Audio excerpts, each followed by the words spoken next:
If you think about the times and where we've celebrated Christmas. Wow.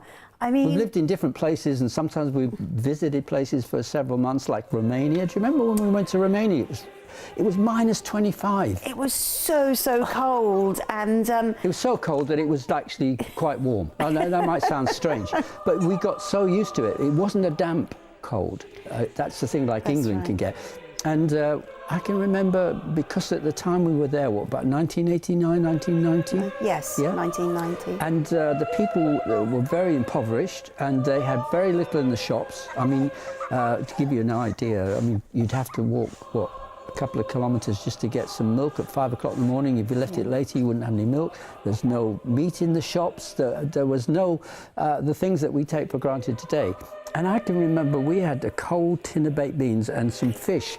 I think it was a tin of tuna or sardines or something. Sardines, which yes. we took with us to Romania. I mean, some of the things that you just take for granted. But what the spirit of that particular Christmas that we spent with Christians was so lovely, and the singing in the Romanian language, it was just so beautiful. So there was an opportunity to enjoy the Christmas spirit in a foreign land with people, with Christians who, far from being spoilt, I mean, yet they were so happy with and content knowing that they didn't have all the trappings of Christmas. That's what I'm saying, that we take for granted. I travelled on this double-decker bus, and Nan, she'd come from Scotland with 2 drivers. One would sleep, the other one would drive.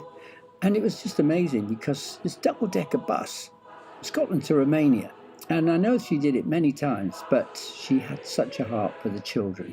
In this orphanage in Anau in Romania, they had so little.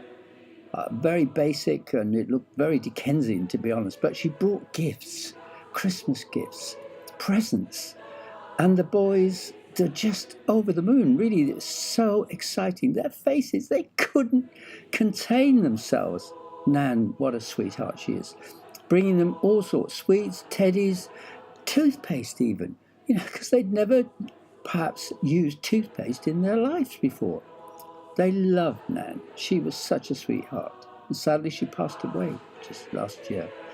But the boys, they were cold in that place. There was no heating, and very, very little good food, can I say. I don't want to be mean, but the boys were just so lovely. You just wanted to hug them.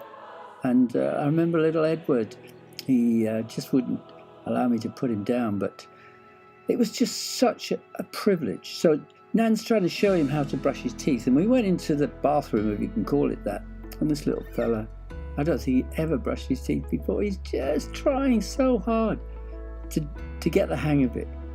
But they were just over the moon. And Brian there was one of the drivers. He adopted 2 of the children.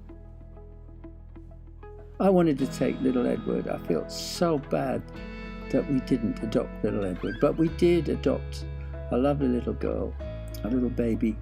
And we have her today. She's 28, coming up to 29 next year. But Edward, bless him, all these little boys, they were just put away in these orphanages.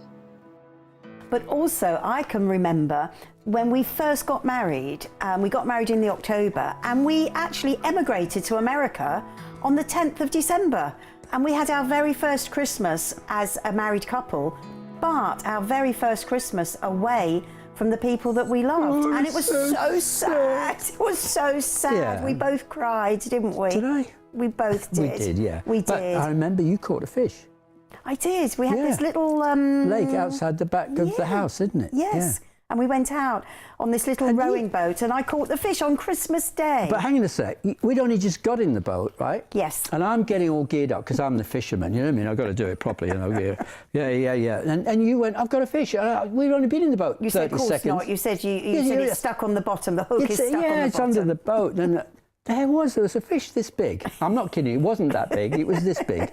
And our next door neighbour cooked it for us. It did, that's right. And so we actually had fish on Christmas Day there. Yeah.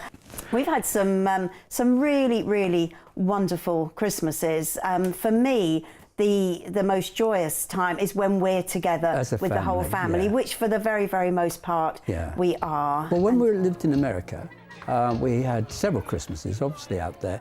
But there was one that were out there where Fitzgerald Scott, who was an up-and-coming producer, singer-songwriter, who, by the way, went on to sell 35 million records.